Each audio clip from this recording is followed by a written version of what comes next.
चैतन्यं शाश्वतं शान्तं व्योमातीतं निरञ्जनं नादबिन्दुकलातीतं तस्मै श्री गुरुवे नमः।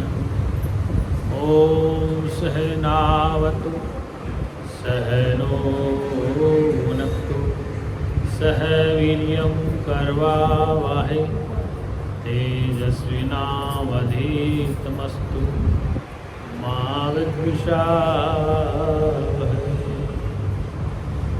2 मिनट में साथ सब लोग कीर्तन बोलेंगे। जय सतगुरु दीन दयाल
समाज की हर हर महादेव।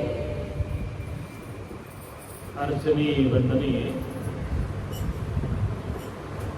कुछ जगत नियंता परमात्मा की चरण समय विराजमान मेरे ही निजात्मा में और मेरे ही निज रूप में जो उपस्थित भक्त में माताएं बच्चे वालों, देखो सौभाग्य से मनुष्य शरीर मिला है। ऐसे मनुष्य शरीर का मिलना अति दुर्लभ है।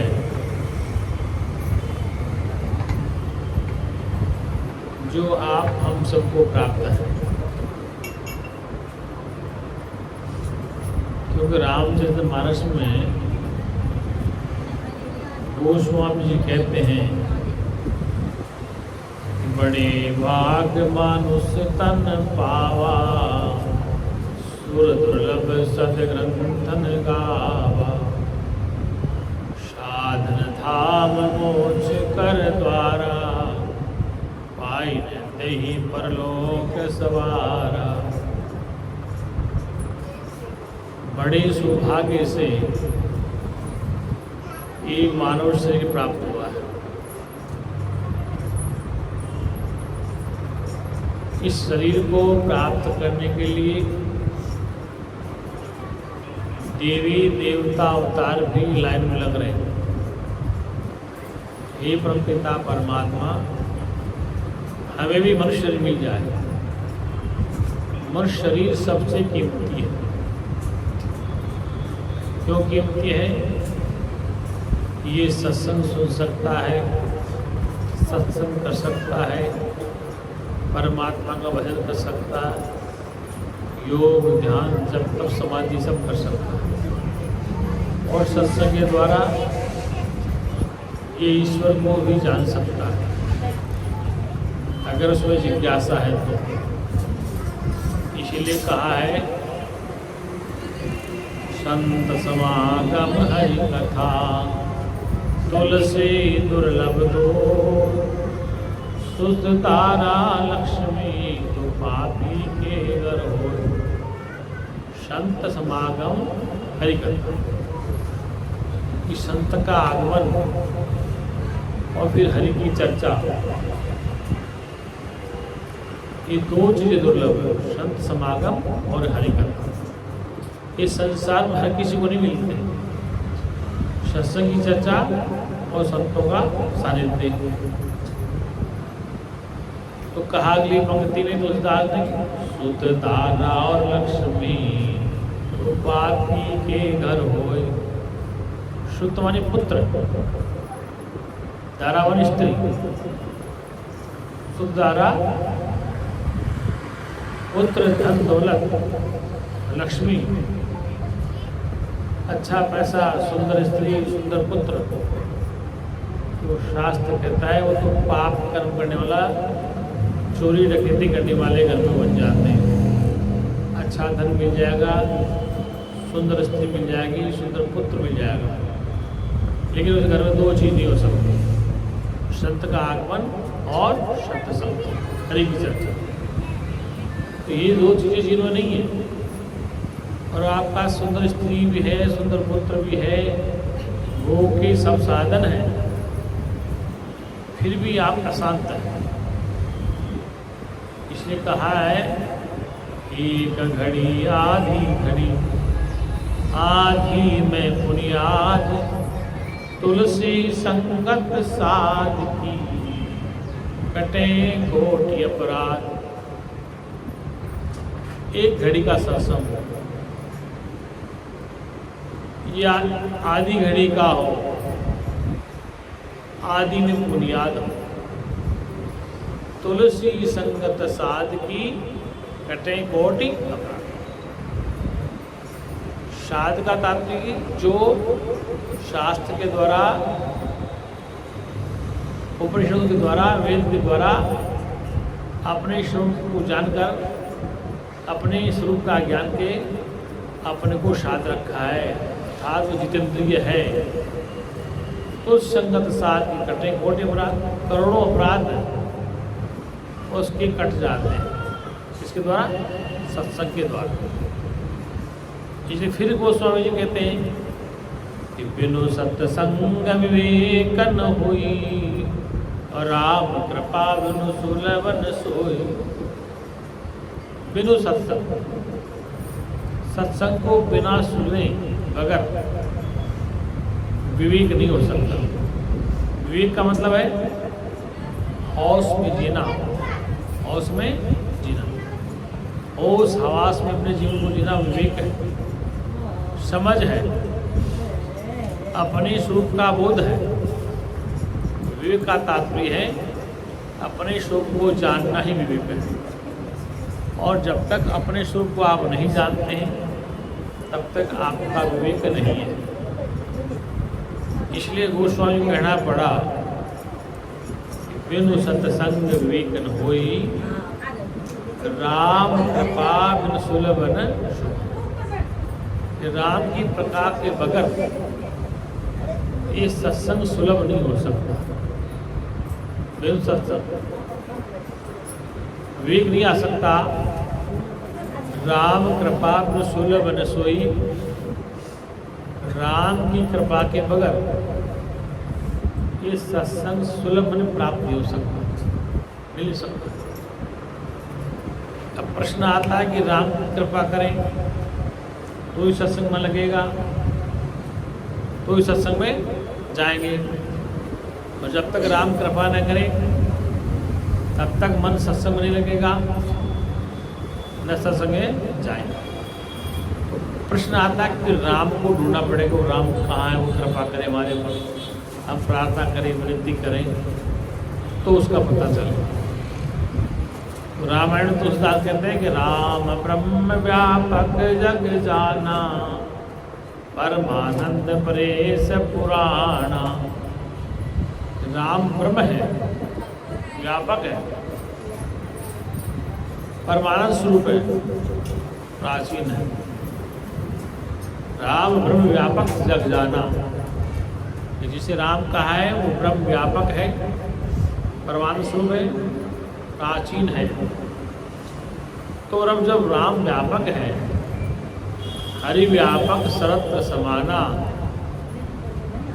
प्रेम तो प्रकट होए में। तो हरि जब सब जगह व्यापक है तो आपके पास वो है, वो जो व्यापक होने के नाते आपके पास भी बैठा है। वो जो आपके पास बैठा है वो कृपा करे। अंदर जो बैठा है व्यापक होने के नाते आपके पास वो बैठा है। हरि व्यापक सर्वत्र समाना, सब जगह व्यापक है तो आपके अंदर भी वो बैठा है। राम कृपा में सुलभ। अब राम कौन सी कृपा करेगा? कौन सा राम? जो आपके अंतःकरण में विद्यमान राम है, जो आपके मन बुद्धि चित्त के पीछे राम है, वो राम कृपा करेगा। अर्थात जो व्यापक राम है वो आपके पास है और वो व्यापक राम ही आपके ऊपर कृपा करेगा। राम ब्रह्म व्यापक जगह, तो हरि व्यापक सर्वत्र समाना, सब जगह व्यापक है। तो वो जो अंदर वाला कृपा करेगा, तो अंदर वाला कृपा करेगा तो बाहर वाला कहीं जाने वाला है। इसलिए कहा कि हरि व्यापक सर्वत्र समाना, समान रूप से व्यापक। लेकिन जिसने उस हरि को नहीं जाना, न समझा, तो उस व्यापक को आपने भीतर न जाना, बाहर ढूंढा। तो अंदर आपके अंदर ही मन हो कि सत्संग में जाना है। वो भीतर जो बैठा है वो कहे कि सत्संग में जाना, मतलब आकाश पाताल नहीं दिखना। हरि व्यापक सर्वत्र समाना, हरि व्यापक सर्वत्र समाना, प्रेम के प्रकट हुए में जो व्यापक है समान रूप से व्यापक। तो जो आपके पास है व्यापक होने के नाते वह कृपा करे कि मुझे सत्संग सुनना है, मुझे सत्संग में जाना है, तो भीतर वाला कृपा करे। इसलिए यहाँ भगवान बुद्ध कहते हैं आपो दीपो भव, अपने दीपक क्यों बनो, अपने दीपक। तो आप अपनी कृपा पहले अपने ऊपर करो। क्या कृपा? कि मुझे सत्संग सुनना है, मुझे भजन करना है, मुझे हवन करना है, मुझे माला जपनी है, मुझे योग करना है, मुझे भोग करना है।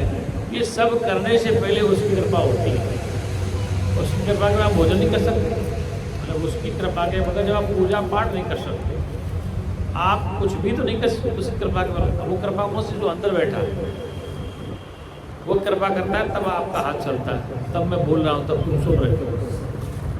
तो उस व्यापक परमात्मा जो आपके अंदर विद्यमान है वो कृपा करे कि मुझे सत्संग सुनना है, मुझे हवन करना है, मुझे ये करना है। तो वो साथ लगे हैं, तब आपके अंदर सत्संग सुनने की जिज्ञासा।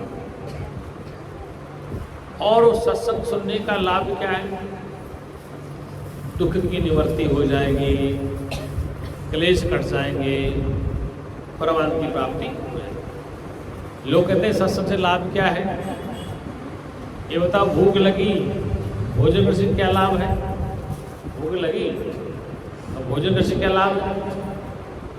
प्यास लगी, पानी पीने से क्या लाभ है?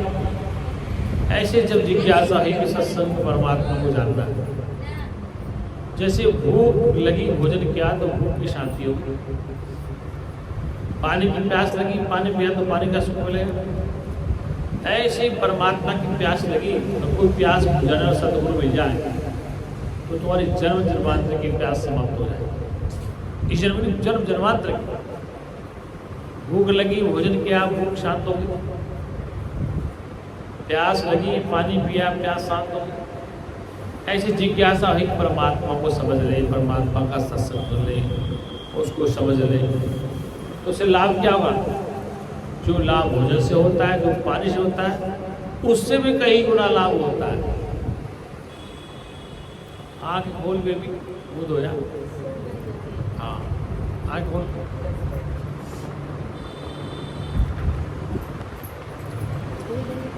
दो मिनट के अंदर बोल दीजिए।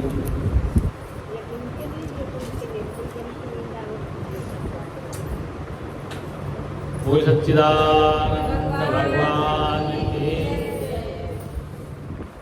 सत्यम ज्ञान अनंतम ब्रह्म, सत्यम ज्ञान अनंतम ब्रह्म, ज्ञान अनंतम ब्रह्म, सत्यम ज्ञान अनंतम ब्रह्म, सत्यम ज्ञान अनंतम ब्रह्म, सत्यम ज्ञान अनंतम ब्रह्म, सत्यम ज्ञान अनंतम ब्रह्म, सत्यम ज्ञान अनंतम ब्रह्म, विज्ञानम आनंदम ब्रह्म, विज्ञानम आनंदम ब्रह्म, विज्ञानम आनंदम ब्रह्म, विज्ञानम आनंदम ब्रह्म, विज्ञानम आनंदम ब्रह्म, विज्ञानम आनंदम ब्रह्म, विज्ञानम आनंदम ब्रह्म, विज्ञानम आनंदम ब्रह्म, प्रज्ञानम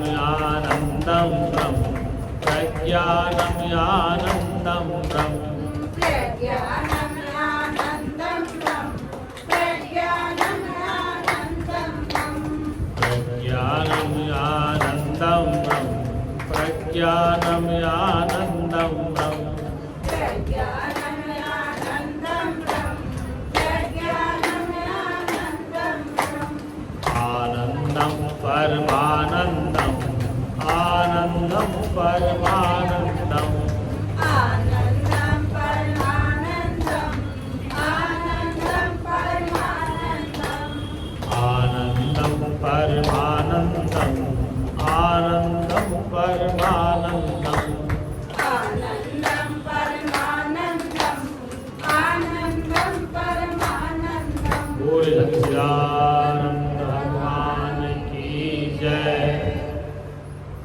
तो सत्संग से क्या लाभ हुआ? भोजन करने से भूख मिटी, पानी पीने से प्यास बुझी, नहाने से गर्मी हटी। ऐसे सत्संग रूपी गंगा में स्नान करने से जीवन का सारा मिल कट जाता है और जी अपने स्वरूप को जान लेता है। जब तक वह नहीं जानता है तब तक वो भटकता रहता है, पूरे जीवन भटकता रहता है कि भगवान कहीं मिले, भगवान कहीं मिले।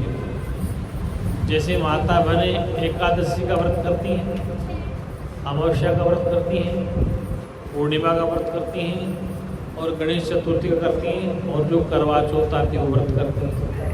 क्या करती?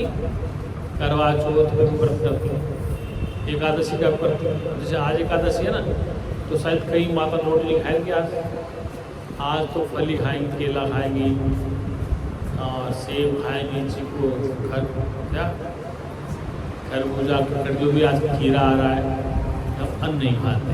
क्या नहीं खाते? अन्न नहीं खाते। क्योंकि गीता जी को हमने ध्यान से नहीं पढ़ा। श्रीमद् भगवद गीता में कृष्ण भगवान ने 4 प्रकार का अन्न बताया। कितने प्रकार का? 4 प्रकार का अन्न।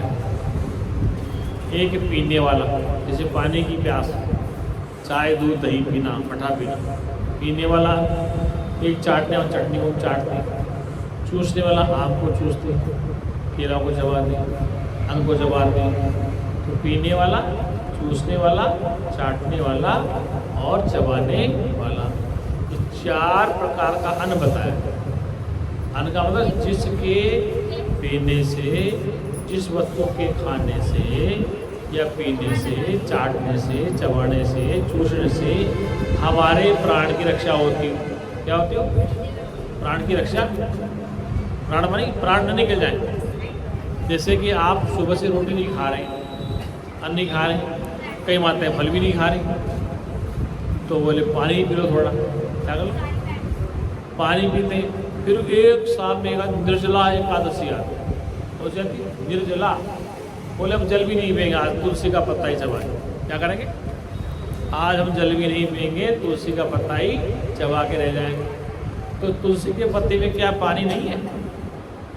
उस पौधे में पानी डालते हैं, तो क्या तुलसी के पत्ते में पानी है ना? तो पानी तो आपने पिया कहाँ? आपने तुलसी का पत्ता खाया और तुलसी के पत्ते में आप चबा के देखो पानी है उसमें, तो आपने तो पानी पी लिया। आप कहते निर्जला एकादशी कर रहे हैं, तुलसी का पत्ता खा रहे। तुलसी के पत्ते में थोड़ी ऊर्जा होती है। क्या होती? ताकत होती है। तुलसी के बीज में और भी ताकत होती है। बीज लो, चाहे तुलसी का पौधा लो, चाहे पत्ता लो, पानी में पैदा होता है। किसमें होता है? हर पौधा पानी में खड़ा है। बिना पानी के तुलसी पैदा नहीं हो सकती।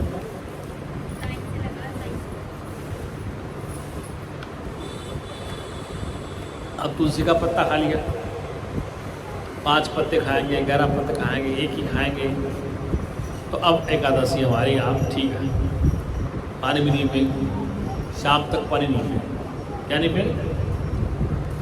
तो शरीर में पानी की कमी आ जाएगी। क्या जाएगी? शरीर में पानी की कमी आ जाएगी। अब पानी की कमी आएगी तो फिर शाम को न तो अन्न खाया आपने, न फल खाया, न रोटी खाई, तो आप पानी भी नहीं पिए, तुलसी का पत्ता। तो आप कहते हैं कि एकादशी में ताकत है कि हम कुछ भी बिना खाए रह सकते हैं 24 घंटे। ये तुलसी में इतनी ताकत है, तुम क्या के लिए आए होगे? क्यों आई है? सत्संग का टाइम थोड़ी बताएगा। तो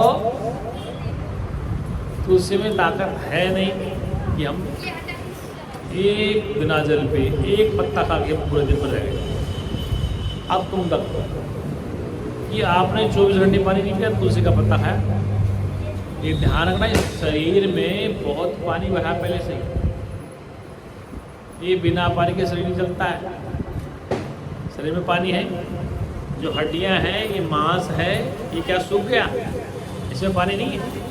इस चमड़े में पानी नहीं है, पेट में पानी नहीं है, फेफड़े में पानी नहीं है, और सारे शरीर में पानी पानी भरा पड़ा। एक दिन आप नहीं पिया पानी तो थोड़ी कमजोरी आएगी। आपको नहीं है हमारी दी हुई ताकत है, देखो हमने कुछ भी नहीं खाया, देखो शरीर में जो भरा हुआ है ना पहले का, उससे ताकत चल रही है, उससे आपका शरीर चल रहा है 24 घंटे तक। तो आपने सोचा कि एकादशी का व्रत हो गया। क्या हुआ? एकादशी का। अब एकादशी को समझो। एकादशी क्या है? एकादश 1 और 10 मानी 11। एकादशी संस्कृत का एकादशी, एकादश माने 1 और 10 11। ये पंडितानी माता, अंजनी माता सुनना, 1 और 10 एकादशी, एकादशी 1 और 10। आवाज साफ नहीं आ रही?